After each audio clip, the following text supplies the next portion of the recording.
খাদিজা রাদিয়াল্লাহু তাআলা আনহা, এটা এক সুন্দর ঘটনা যেটা আপনাকে মারাত্মক লেভেলে মোটিভেট করবে। আর যদি আপনি সিঙ্গেল হন, আনম্যারিড হন, এটা আপনাকে আরো বেশি মোটিভেট করবে। সুবহানাল্লাহ পড়বেন না আপনারা?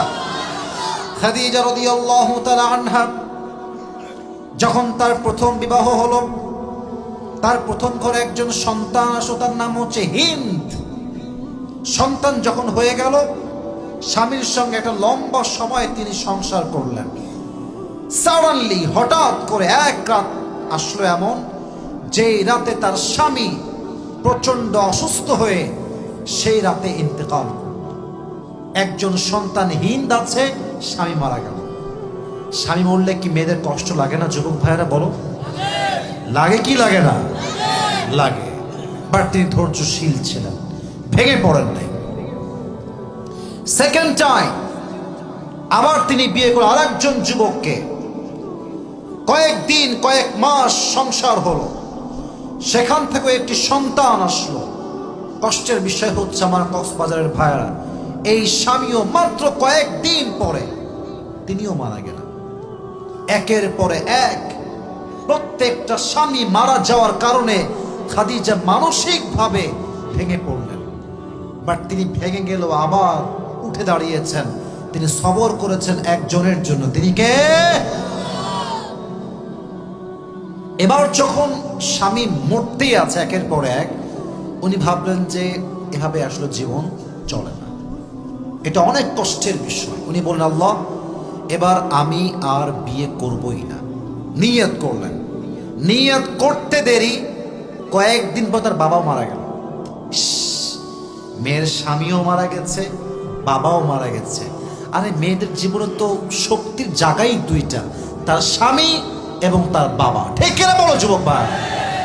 খাদিজার মাও নাই, বাবাও নাই, স্বামীগুলো সব শেষ। বড্ড কষ্টে তিনি আছেন। তবে তিনি আল্লাহকে বলছেন, আল্লাহ, তুমি যতক্ষণ আমাকে পারফেক্ট কাউকে না দিবা, I will never ever get married again. আমি আর কখনো বিয়েই করব না। এবার খাদিজা রাদিয়াল্লাহু তাআলা আনহা দীর্ঘ লম্বা সময় ধরে ব্যবসার কাজ শুরু করলেন। বাবার ব্যবসা, লক্ষ কোটি টাকার বিজনেস তার বাবার ছিল। পুরো দেশ জুড়ে সে ব্যবসা ছিল। হাজার হাজার টাকার ব্যবসা সে একা সামলিয়েছে, কোটি টাকার ব্যবসা একাই সামলিয়েছে। বাট হঠাৎ করে তিনি একদিন রাতবেলা ঘুমালেন।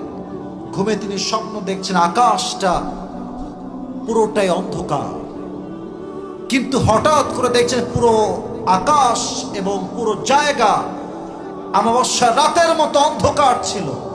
বাট এমন একটা চাঁদ আকাশে আছে, ওই চাঁদটা খাদিজার বুকের দিকে নেমে আসছে। আর ওই চাঁদের এতটা আলো, ওই চাঁদের আলোতে পুরো মদিনার জমিনটা আলোকিত হয়ে গেছে। সুবহানাল্লাহ পড়লেন না? উনি ভাবলেন যে এই স্বপ্নের ব্যাখ্যাটা আসলে কি, এটা আমি কি দেখলাম স্বপ্নে। সকালবেলা তিনি উঠেই তার চাচা ইসমুহু ওয়ারাকা বিন নাফেল, চাচা যান, এই স্বপ্ন দেখেছি, দেখলাম যে চাঁদটা ভেঙে আমার বুকের দিকে নেমে আসছে। What is the explanation of this dream? এই স্বপ্নের ব্যাখ্যা কি হবে চাচা, আপনি আমাকে বলে দেন। চাচা বলছে, দাঁড়াও, আমাকে একটু গবেষণা করতে হবে। তিনি তাওরাত খুললেন, ইনজিল খুললেন, ব্যাখ্যা পড়ে তিনি বললেন, খাদিজা, মাশাআল্লাহ, গুড নিউজ ফর ইউ, সুসংবাদ তোমার জন্য। কি সুসংবাদ? বলেন আমাকে, বলেন আমাকে কি সুসংবাদ, বলেন। বলছে, আমি তাওরাত পড়ে, ইনজিল পড়ে বুঝলাম আল্লাহ তাআলা তোমার জন্য শেষ নবীকে তোমার স্বামী হিসেবে গ্রহণ করতে চলেছে। সুবহানাল্লাহ পড়বেন না? এই কথা শুনে উনি যে এত খুশি হলেন, উনি ভাবলেন, এই তো আমি আমার স্বপ্নের পুরুষ মনে এবার পেয়ে যাবো, আমার মনে আর কোনো কষ্ট হবে না। এবার তিনি দিন গুনতে থাকলেন যে কবে আসবে আমার সেই স্বপ্নের পুরুষ মুহাম্মদুর রাসূলুল্লাহ সাল্লাল্লাহু আলাইহি ওয়াসাল্লাম। একদিনের কথা, তিনি বাসায় বসে আছেন। তিনি শুনলেন একজন যুবকের কথা, যিনি নিউ এই বিজনেস লাইনে এসেছেন, ব্যবসা করেন, বাট তিনি নিজে ব্যবসায়ী নন, মানুষের ব্যবসা তিনি সামলান। তার এতটা বিশ্বস্ততা ছিল, পুরো মদিনায় তার নাম ছিল আল আমিন। সুবহানাল্লাহ পড়বেন না আপনারা সবাই? তো এত প্রশংসা শুনে তিনি ভাবলেন যে লোকটা আসলে কে, আমার সাক্ষাৎ করা লাগবে। তো উনি একজনকে দিয়ে বললেন যে তুমি ওনার কাছে যাও, গিয়ে পায়গাম দাও যে তোমার জন্য একজন বড় ব্যবসায়ী অপেক্ষা করছে, ব্যবসার জন্য কথা বলবেন। কিন্তু উদ্দেশ্য কিন্তু ব্যবসা না, উদ্দেশ্য হচ্ছে ওনাকে দেখবেন যে আসলে তিনি কে, তিনি কি সেই পুরুষ কিনা যে পুরুষকে আমি স্বপ্নে দেখেছি। অবাক করার বিষয় হচ্ছে নবী যখন তার ঘরে আসলেন, মানে খাদিজার ঘরে, নবীর চেহারা এতটা নূর ছিল, এতটা সুন্দর তার চেহারা ছিল। খাদিজার ঘরে যখন তিনি প্রবেশ করেছেন, তার পুরো ঘরটা নূরে নূরান্বিত হয়ে গিয়েছে। বলেন তো যুবক ভাইয়েরা, মুরব্বী আব্বাজানরা, আমার নবীর মতো সুন্দর, সুদর্শন, হ্যান্ডসাম, অ্যাট্রাকটিভ, এতটা সুদর্শন পুরুষ, সুন্দর পুরুষ দ্বিতীয় আর কেউ কি হতে পারে? যাদের চেয়ে সুন্দর তুমি নবী আমার কামলিহি ওয়ালা। সুবহানাল্লাহ পড়বেন না আপনারা? দো জাহানের বাদশা তুমি প্যারা নবী সাল্লে আলা, দো জাহানের বাদশা তুমি প্যারা নবী সাল্লে আলা, যাদের চেয়ে সুন্দর তুমি নবী আমার কামলিহি ওয়ালা। সুবহানাল্লাহ নাই সবার মুখে? লম্বা দেহ, সুদর্শন পুরুষ, বুকে গোস্তে ভরা, চেহারায় চাপ দাড়ি। وكان ربعة من القوم ليس بالطويل ولا بالقصير. The prophet was medium of height, neither tall nor short. উনি খুব লম্বাও না তাল গাছের মতো, আবার খুব বেশি শর্ট না, বাটুও নয়। এতটা সুন্দর চেহারা দেখলেই মানুষের মনটা পাগল হয়ে মাতোয়ারা হয়ে যেত। সুবহানাল্লাহ পড়েন আপনারা? উনি ভাবলেন যে ইনি মনে হয় আমার সেই স্বপ্নের পুরুষ। এত সুদর্শন পুরুষ তো আমি আমার জীবনে I have never ever seen this kind of male anymore in my life. আমি তো জীবনে এত সুন্দর পুরুষ কখনোই দেখি নাই। কিন্তু ভাই, আমরা পুরুষ মেয়ে পছন্দ হইলে সরাসরি গিয়ে বলতে পারি, সে সাহসটা আমাদের মাঝে আছে। কথা ঠিক কিনা আগে বলো যুবক ভাই? মেয়েরা কিন্তু পারে না। মেয়েদের জন্য এটা এত হাসতেছে, তাই না? খুব হাসি আসতেছে, কথা কিন্তু সত্য। মেয়েরা সহজে পারে না, তারা জন্মগতভাবে একটু লজ্জাশীল হয়। তো খাদিজা এখন কেমনে বিয়ের প্রস্তাব দেবে? শুধু মেয়ে মানুষ, টেকনিক দেখেন। খাদিজা কতটা বুদ্ধিমতী ছিলেন, এতটা বুদ্ধিমতী তিনি ছিলেন, আপনি অবাক হবেন। উনি বললেন যে কি করা যায়, এবার একটু প্ল্যান করলেন, প্রোগ্রাম। ওনার একজন দাসী তাকে ডাকলেন, ডেকে মাশাআল্লাহ হাদিয়া, তোফা, খাওয়া দাওয়া সব দিলেন। তো সে বলছে, আচ্ছা হঠাৎ করে এত খাওয়া কেন আমাকে, এত হাদিয়া কেন আমাকে দিচ্ছেন আপনি? তো খাদিজা তো একটা ধান্দা স্বার্থ আছে না? নাই আছে। তো বলছে যে একটা কাজ আপনাকে করতে হবে, করতে পারবেন? তো বলছে অবশ্যই, আমি তো আপনার কাছেই কাজ করি, আমি কেন আপনার কাজ করব না? বলছে এই যে বসে আছে না যুবকটা, বলছে যে ওকে আমার পছন্দ, আপনি আমার পক্ষ থেকে বিয়ের প্রস্তাব দিবেন। তো বলছে ও আচ্ছা, এই জন্য এত খাওয়ান দাওয়ান, তাই না? তো উনি খেয়ে দিয়ে হাদিয়া নিয়ে বলছেন, আপনি কোনো টেনশন করবেন না, যা করার আমার দায়িত্ব, আমি দেখবো কি করতে হয়। এবার নবীজি বাসায় ফিরে আসছেন। আচ্ছা, আপনার এই হাদিসগুলো শুনতে কি বিরক্ত বোধ করতেছেন? আমার কথা বুঝতে কোনো সমস্যা হচ্ছে আপনাদের? নবী করিম সাল্লাল্লাহু আলাইহি ওয়াসাল্লাম বাসায় বসে আছেন। হঠাৎ করে খাদিজা রাদিয়াল্লাহু তাআলা আনহার যে দাসী ছিল সে আসছে বাসার ভেতরে, এসে গেট নক করেছে, ঠক ঠক। কেউ কি আছে? নবীজি বলছে আছে। কে? বলছে আমি খাদিজার একজন দাসী, কথা বলতে চাই তোমার সাথে। গেট খুলে দিয়েছে। বসেন। কেমন আছেন? আলহামদুলিল্লাহ। আপনি ভালো আছেন? আলহামদুলিল্লাহ। সব ঠিকঠাক, সব ডান। এই কথার ফাঁকেই খাদিজার দাসী নবীকে বলছে, আচ্ছা মুহাম্মদ, তখন তিনি নবুয়ত পান নাই, নবী হন না এখন, 25 বছর বয়স, নবুয়ত এখনো পায় নাই। তো বলছে মুহাম্মদ একটা কথা বলবো, মাইন্ড করবো না তো, রাগ করবো না তো? বলছে বলেন। আচ্ছা তুমি বয়স তো তোমার ঠিকঠাকই আছে, তাগড়া যুবক, ইয়াং ম্যান, মাশাআল্লাহ, তুমি বিয়ে করো না কেন? জায়গা মতো হাত দিয়েছে, বিয়ে করো না কেন? নবীজি বলতেছে আমাদের কথায়, আমাদের যেটা নবীজি তাই বলছেন। নবীজি বলছে বিয়ে তো করতে চাই, বাট টাকা পয়সা নাই। কথা বলেন, কি নাই? টাকা পয়সা নাই, কেমনে খাওয়াবো, রাখবো কোথায়, ভরণ পোষণ দেব কেমন করে, কিছুই তো আমার কাছে নাই, আমি তো নিঃস্ব একজন যুবক। তো এবার সে বলছে দেখো টাকাই সমস্যা। বলছে হ্যাঁ টাকাই সমস্যা, বাদ বাকি আমি রেডি। বলছে আচ্ছা তোমাকে যদি আমি এমন একজন মেয়ের সন্ধান দেই যাকে বিয়ে করলে মোহর দেওয়া লাগবে না, টাকা দেওয়া লাগবে না, জামা দেওয়া লাগবে না, বাড়ি দেওয়া লাগবে না, কিচ্ছু দেওয়া লাগবে না, বরং তোমার যা লাগবে প্রতিষ্ঠিত হওয়ার জন্য সেই মেয়ে তোমাকে দিবে। সুবহানাল্লাহ নাই আপনাদের? তো নবীজি বলছেন এটা আবার কেমন কথা, মেয়েই সব আমাকে দিবে, এটা আবার কেমন মেয়ে? মাসমুহা, সে মেয়ের নামটা কি আমাকে বলেন। এবার সে সুযোগ বুঝে উত্তর দিয়ে বলছে মুহাম্মদ ইসমুহা খাদিজা, তার নাম হচ্ছে খাদিজা। এই কথা শুনে নবীজি মুচকি হাসি দিয়েছেন, এই জন্য কারণ নবীজি নিজেও প্রথম থেকেই খাদিজাকে মনে প্রাণে পছন্দ করেন। সুবহানাল্লাহ পড়েন আপনারা।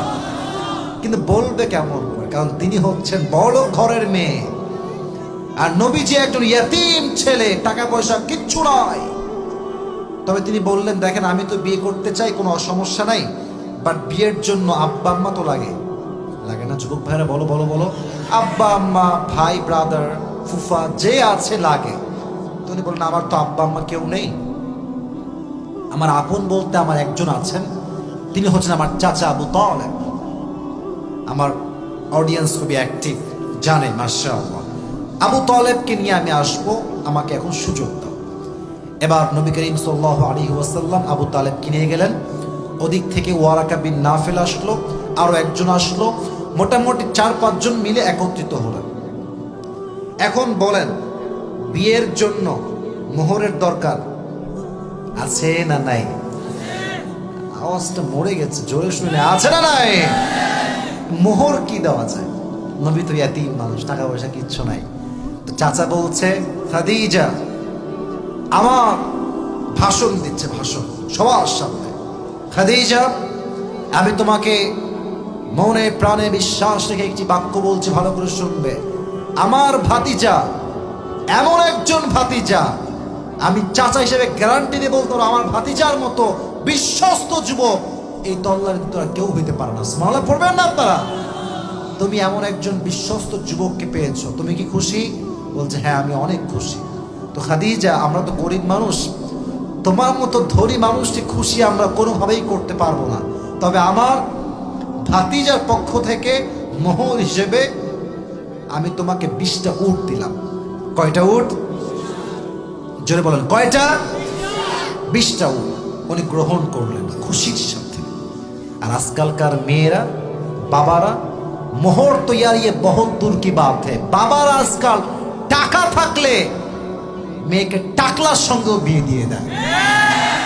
টাকা দেখছো না মাঝে মাঝে ফেসবুকে তোমরা, কোন বুইরা বেড়ারে বিয়ে করছে, কোথাকার কোন মাইয়া, হ্যাঁ? তো বলতেছে কেন বিয়ে করলেন? আমি আপনাকে ফিল করতে পারি। ফিলের গোষ্ঠী কিলাই, কিসের ফিল এইটা? তোমার বুইরারে ফিল হয় তাই না? ফাইজলামের লিমিট থাকা দরকার, ঠিক না? আমার একটা লজিক আছে, শুনবেন? লজিকটা শুনবেন? আচ্ছা এই যে মেয়েরা বলে যে আমার মুরব্বী আব্বা যান, প্লিজ ডোন্ট মাইন্ড, রাগ করেন না, আগেই মাফ চাচ্ছি। এরা বলে কি মুরব্বীকে আমার ভাল লাগছে না, বুড়িটাকে ভাল লাগছে। সোজা কথায় আমার কথা একটা, তোদের দিন শেষে খালি টাকাওয়ালা বুড়াকে ভাল লাগে কেন? গরিব বুড়াটা ভাল লাগে না? ও খালি টাকা ভাল লাগে তাই না? সব ভালোবাসা দেখবেন যেই বুড়িটার টাকা আছে তার প্রতি।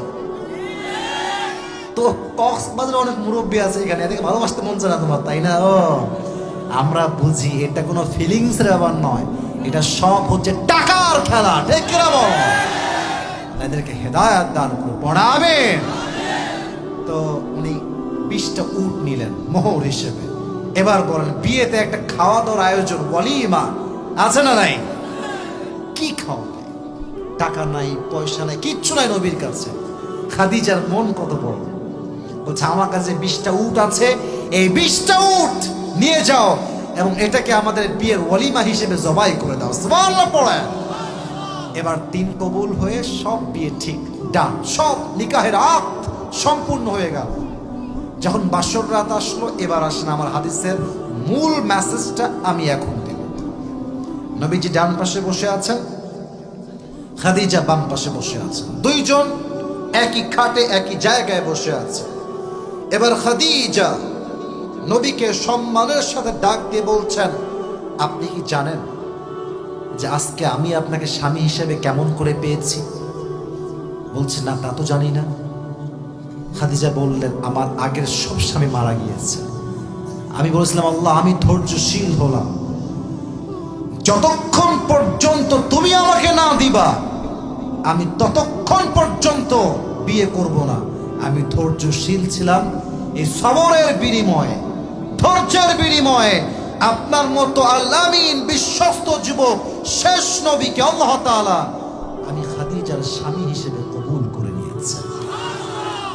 Only one reason, and that is sabr, ধৈর্য। এজন্য যাদের বউটাও নাই আর যেই মেয়েদের স্বামী নাই, ওয়েট অ্যান্ড সি, খেলা হবে আগামীতে, এখনই ভেঙে পড়া যাবে না। মেরে দোস্ত, ये दिन ही दिन नहीं है, दुनिया में और भी दिन बाकी है। এজন্য আজকে যারা সিঙ্গেল দেখে তোমার টিটকারি মারে, কিরে তোর বউ কবে হবে রে, বলবা বেটা তোর চেয়ে সুন্দরী বউ আল্লাহ আমাকে দিবে, তাই আমি অপেক্ষায় আছি। আর ধৈর্যের ফল সবসময় মিষ্টি হয়ে থাকে। এজন্য কারো মন্তব্যে কান দিবা না। আর যে বন্ধু বিয়ে করে ফেলেছে ওকে বলবা, মারহাবা দোস্ত, তোর ছেলে হবে কবে তাই বল, আমার বইয়ের খবরটা আমি জানি আর আল্লাহ জানে, ঠিক কিনা বলেন? এজন্য যখনই এগুলো নিয়ে টেনশনে হবে, বউ হবে কবে, মেয়েদের স্বামী হবে কবে, টেনশন করবেন না। খাদিজার মতো ধৈর্যশীল হন, সঠিক সময়ে সঠিক উত্তম জীবন সঙ্গে আপনাকে দিবে একজন, তিনি কে?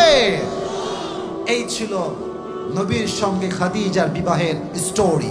এখান থেকে আমরা শিখলাম, জীবন সঙ্গী যাচাই বাছাই করার ক্ষেত্রে একমাত্র ধৈর্য ছাড়া দ্বিতীয় কোনো পথ হতে পারে না, ঠিক কিনা বলেন?